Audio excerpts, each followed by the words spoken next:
It's just days before Christmas, and Hilda Sarkisyan is out shopping, getting ready to host dozens of guests at her Southern California home. So you gotta be organized. But it's not a holiday party the family is throwing. They are preparing for a memorial service that will mark the second anniversary of their daughter's death. Everybody's getting ready for Christmas Eve, Christmas Day, and here I am shopping for her memorial. It really bothers me so much.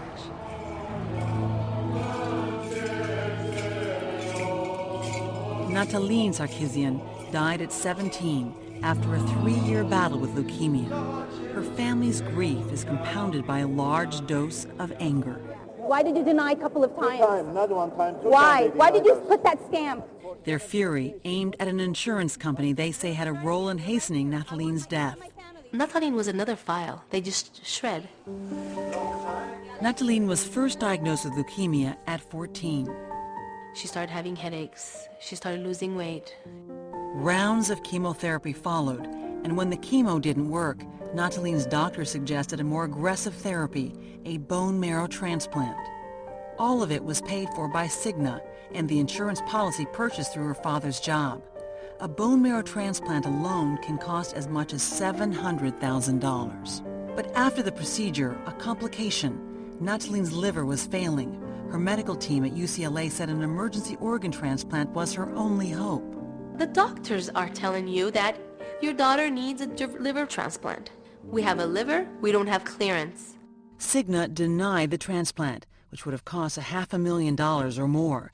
The company had hired 2 doctors who determined that the procedure would be ineffective and unproven in Nataline's case. Nataline's doctor said a new liver had a 65% chance of extending her life by many months, time they could use to keep fighting her leukemia.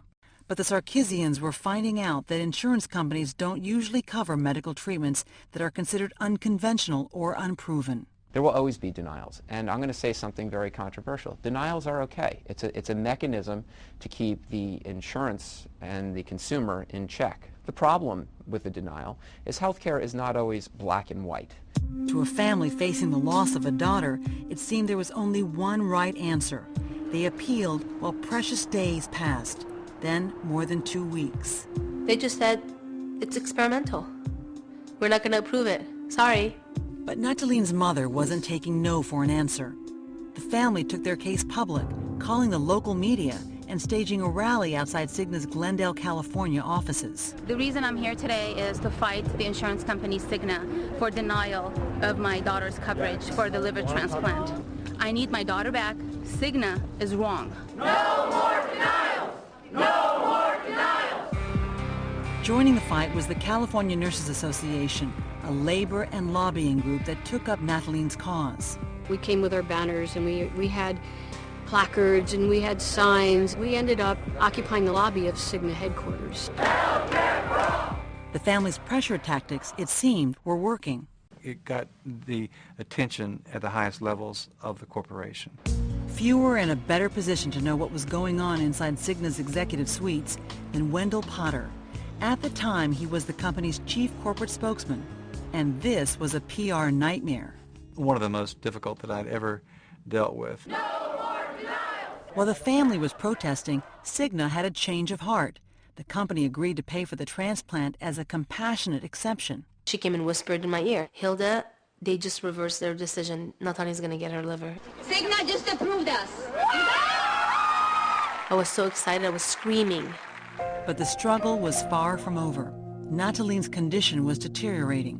The family left CIGNA and rushed to the hospital. Even though the transplant had now been approved, it was too late. Nataline died just hours later. If something had happened to her after the liver transplant, you would say, it's not meant to be.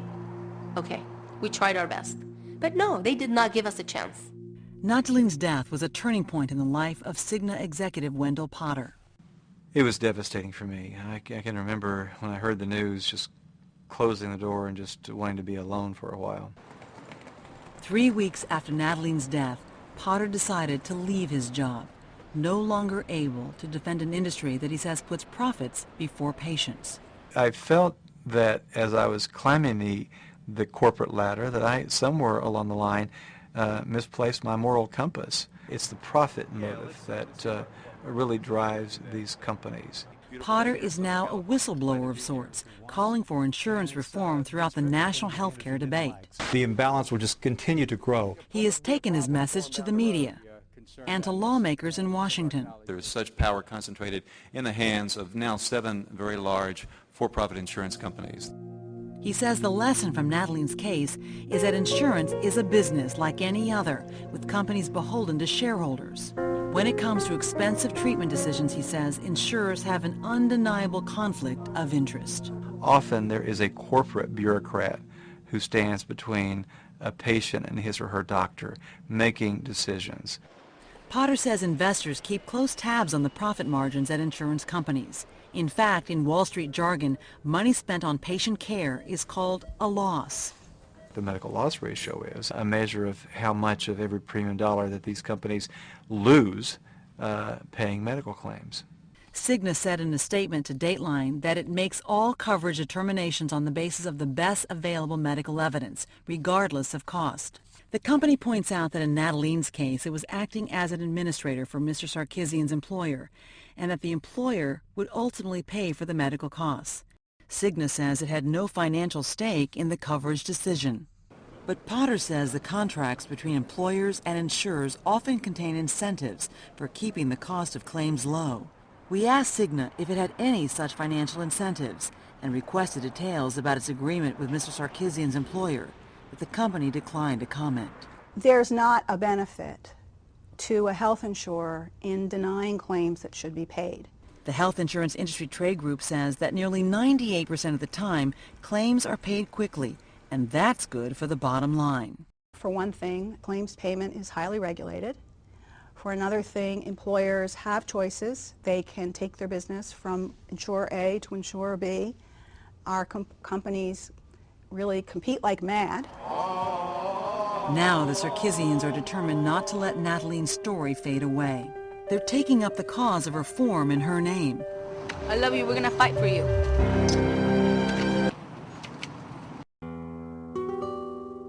Two years after her death, Nataline Sarkisyan's bedroom is largely untouched. The only change, some painful mementos of her parents' battle with their insurance company. When I come to this room, I do cry. I miss her.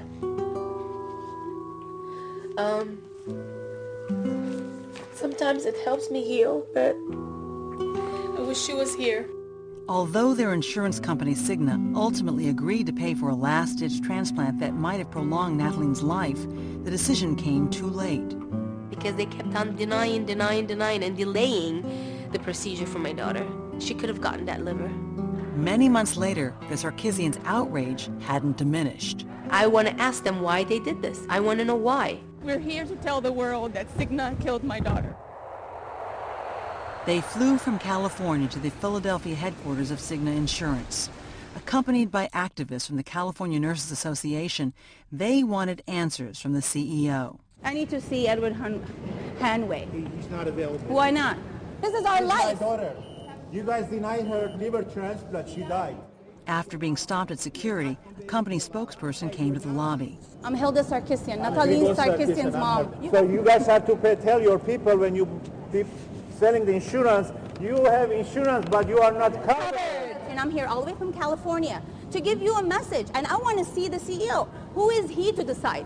Who is he to make a decision? I know exactly how you feel. Okay. And it was horrible that it happened. That's all you could say. That's it. That's it. Are you guys sorry for this? I am not familiar with all the details of your case. The Sarkisyans left without seeing the CEO and without the answers they had hoped for. What they got was a crude gesture from a CIGNA employee who looked down on the confrontation from an upper floor. I said, "Do you work for CIGNA?" He gave me the finger, both fingers, to a mother like me. So what does that tell you? For that gesture, CIGNA sent a letter of apology to the Sarkisyans, but the family has little other recourse against the company. After Nataline died, the family sued CIGNA, but the case was thrown out before it was even heard. The Sarkisyans found out that in most cases, if you get your insurance through your job, you can't sue for damages. In America, in fact, you can sue for most things. You can sue for some ridiculous things. But you can't sue when a loved one dies because an insurer didn't give them the care that could have kept them alive. Changing the law in order to hold insurers more accountable for treatment decisions has become a mission for the Sarkisyan family. In their fight for reform, they're about to meet an unlikely ally, Wendell Potter, the CIGNA executive who resigned in the wake of Nataline's death. We're not talking about evil people. I say that the system is evil. Now Potter has accepted an invitation arranged by consumer advocates to the Sarkisyans' home. On the way, he collects his thoughts for what may be a difficult meeting. You know, it may be helpful to both of us in some way, just to meet and talk.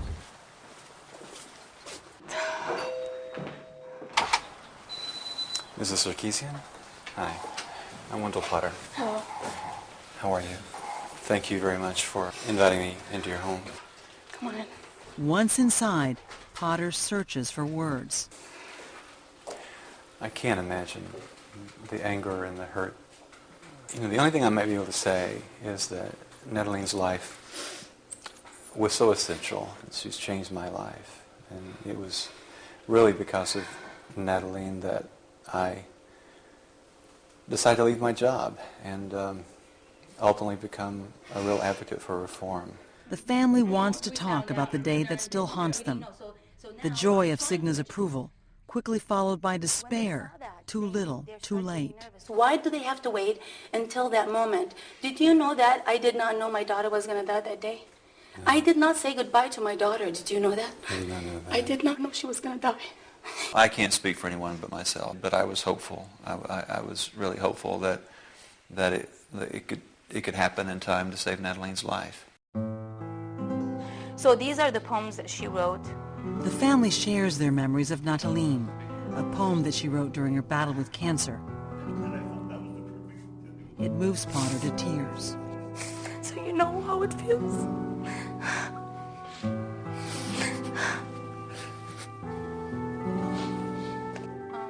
Their meeting ends with a visit to Nataline's room. What a beautiful image. Beautiful. And promises on both sides to work together for reform. I'd be honored if we could somehow work together and try to help change things.